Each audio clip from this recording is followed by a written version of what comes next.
Welcome back to Story Pirates Roll Call, where we take stories written by kids and we read them and we talk about them because they're incredible and inspiring and moving.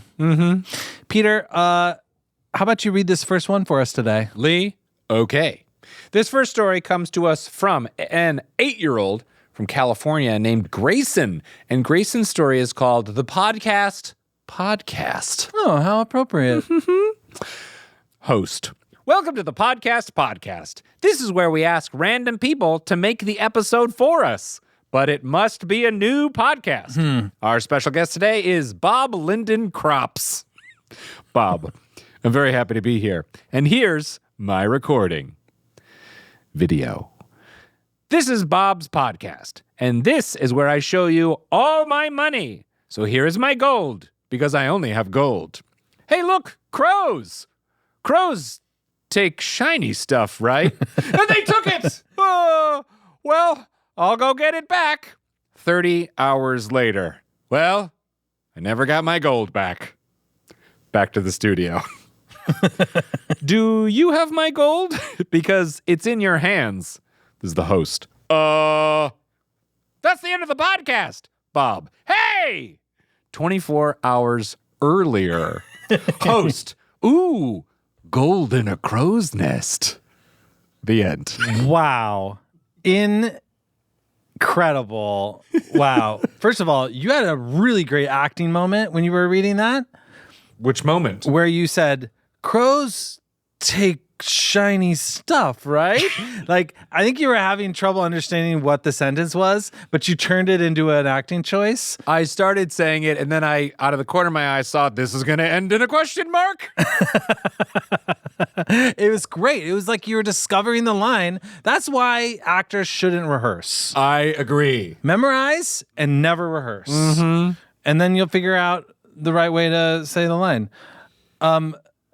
Okay, so my biggest question is, was it just a coincidence that Bob was on the podcast today? It just happened to be the day after the host steals all his money, the host has him on his show. It's got to be a coincidence because why would the host know anything about Bob? He found the money in a crow's nest. Although, if it's not a coincidence, this implies that while he's hosting, he's holding all of Bob's money in his hands. Well, not until they cut to video. I think when they cut to video, he started counting the money just, out of habit.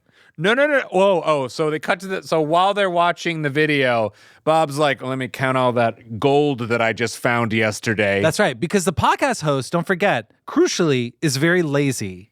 Does not want to create the podcast episodes for themselves. Oh, yeah. For themselves. Just wants to have guests on that make the podcast for them, but it must be a new podcast. Although, yeah, and to support your argument, it says, this is where we ask random people to make the episode for us, and it must be a new podcast. Right. This is a coincidence. The ultimate coincidence, maybe. It is. Can I also just say, we've talked about this before, but the single most popular name that kids love to write stories about is Bob. Bob's a perfect name. It sounds like a little pop sound. It's like the Gary for kids' humor. The way that adults, whenever they're trying to name a random funny person, it's they Greg say Gary. Or Gary. Yeah. Kids, it's Bob. But Greyson chose Bob, but not just Bob, but your full name, Bob Linden Crops. BLC, Bob Linden Crops. Nice to meet ya. Bob Linden Crops. How the heck are ya? How the heck are you, Bob Linden Crops? It sounds name. like a character out of like a Jimmy Stewart movie. Bob Linden Crops. Nice to meet you. I'm new here in Washington. Bob Crops. Bob Crops. Bob Crops. I'm the CEO of Bob's Crops and Crop Tops. B. Linden Crops. Bob L. Crops. Any way you crop it, it's perfect. I know. Incredible work. Greyson, I love that story. Also, Greyson just really giving it to the podcasts here. Oh, yeah. Podcasts are boring. They're lazy. The hosts themselves, they're just looking for content anywhere they can get it. This is a real amazing takedown of podcasts. But Yep. as a podcaster, I also feel seen. Yeah. All right. Let's get on to our next story. Yeah, Lee, will you read our next story? I'd love to. This is by Addie, Everin, and Taryn from North Carolina, and it's called The Foods We Eat, Nom.com. This is in verse. The foods we eat give us a try, a cake, a tart, or even a pie. Can't determine the food? Don't start to cry. The foods we eat, please don't ask us why. The foods we eat, omnom.com. It's all that in a bag of chips, positively the bomb. If you want to use it, just ask your mom. The foods we eat, omnom.com. Can't read or see the label? Take a scan with your phone if you are able. Omnom.com, it's no fable. Oh dear, don't scan that. That's just a table. French, Italian, or Korean cuisine, or maybe something on a tire of an old limousine. We'll identify it all, if you know what I mean. Don't make a fuss, no need for a scene. Oh no, what have you done, dude? You scanned something that wasn't food. What did you scan? It's to become quite crude. The not food might now start to brood. You scanned the table. Well, pick up a knife. Make sure to avoid alerting your wife. That table, now a cake, will ruin your life. Eat it quick to dodge any imminent strife. Eat it fast or it might explode. Quick now or it will start to corrode. Hurry soon or you'll become a different mode. Because if you don't, you will self-implode. The foods we eat, give us a try. A cake, a tart, or even a pie. Can't determine the food? Don't start to cry. The foods we eat, please don't ask us why. The end. I am going to ask you why. Addie, Everin, and Taryn. Wow. A lot to unpack here. I can't get over the scanning. Yes. Scanning the table. You know what I thought of when I heard that, scanning the table? You know how now you go to restaurants and there's a QR code on the tables? Yes, that's exactly what they're talking about, I think. Okay. And in this case, I think they just were trying to scan the QR code, but they scanned the table. Oh, and it created a monster. It turned the table into a cake that's going to ruin your life. And don't tell your wife because she will freak out about everything. Listen, if you let her. You should be honest with your spouse. But sometimes your spouse has big feelings about things. That's right. So you want to spare your spouse the terror of a table turning into a monstrous cake. That's right. Don't mention it unless you absolutely have to. Yes. Don't lie about it. Yeah. But eat it quick to dodge any imminent strife. That's right. It will ruin your life. Because if you don't eat it fast, it's going to explode and then it's going to corrode. And here's a part that fascinates me. Hurry soon or you'll become a different mode. What does that mean? I mean, just like the table became a different mode. Oh, okay. Turned into a cake. Cake mode? Yeah, cake mode activated. I need to reread these two couplets one more time. We just talked about that. You scanned the table. Well, pick up a knife.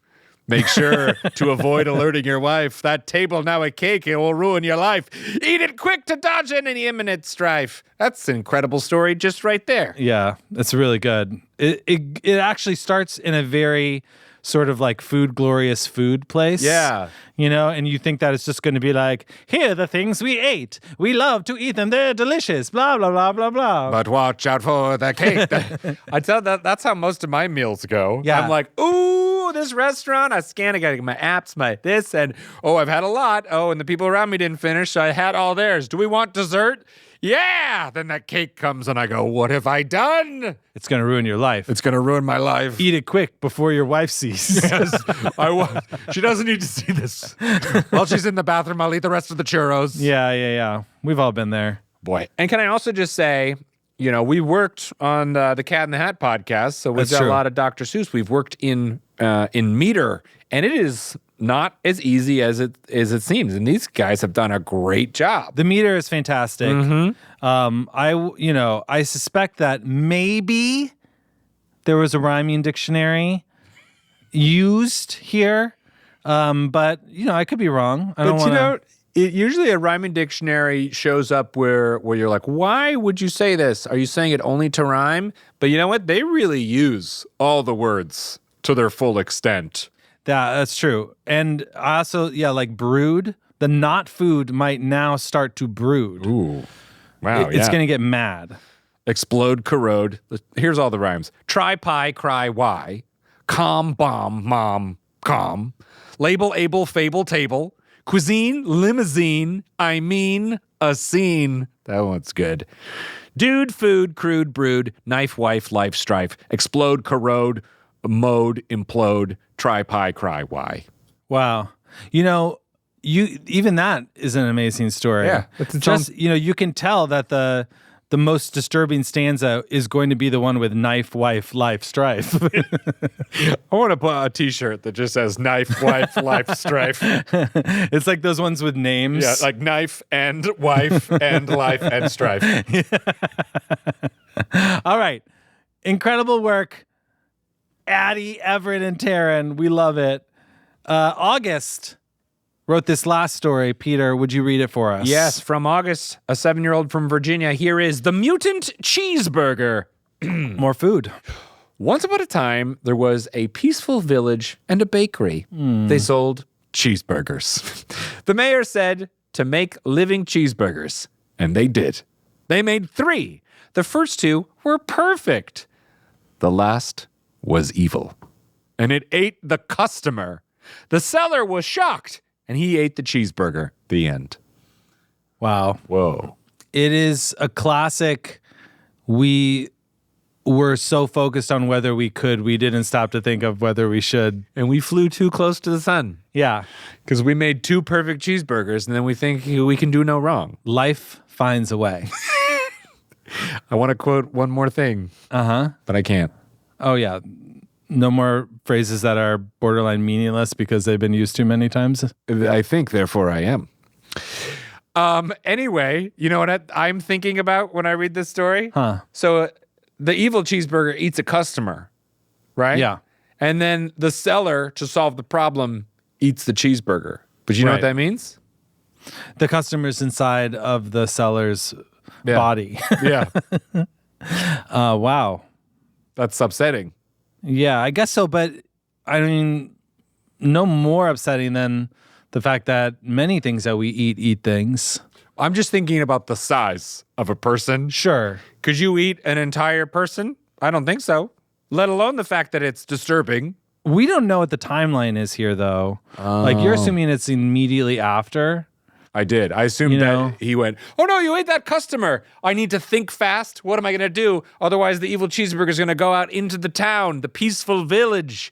And so he took one for the team and ate the burger immediately. I think he went, he was selling cheeseburgers. He made the living ones. He, the first 2 was great. He left the last one. He's like, I'm exhausted. I'm going to go take a nap or something. He comes back later, sees that the evil cheeseburgers has had its way with one of the customers and therefore has to decide what to do. All right. So you think in that 24 hours, the cheeseburger has digested an entire person? Yeah. I mean, sometimes I'll look at it like a burrito and it's so big and I'm like, how could that fit inside me?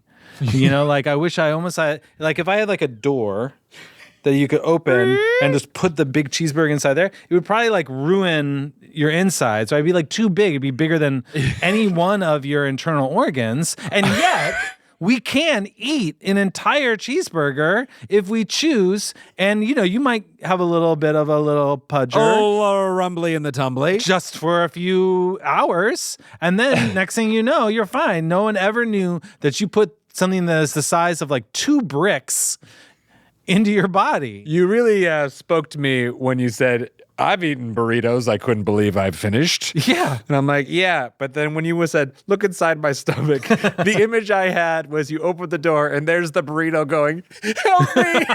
There's not enough room in here! No! Just squished between livers and stomachs and hearts and stuff. No, even it knows, I'm too much for you. Do you think I would love to see an MRI or an X-ray of my stomach immediately after eating a 2 big burrito, just to see can I identify the whole burrito in there? How fast is it breaking down? Well, have you ever chewed up a bunch of burrito and then spit it on your plate? No. Well, let's agree to do this. Okay. All right. Sounds like a date. Guess we have lunch all planned out. 2 burritos, please. Thank you very much. Virginia, thank you for inspiring such inspiring conversation today. Your story is amazing. And to read all of today's roll call stories, just head to storypirates.com. Bye.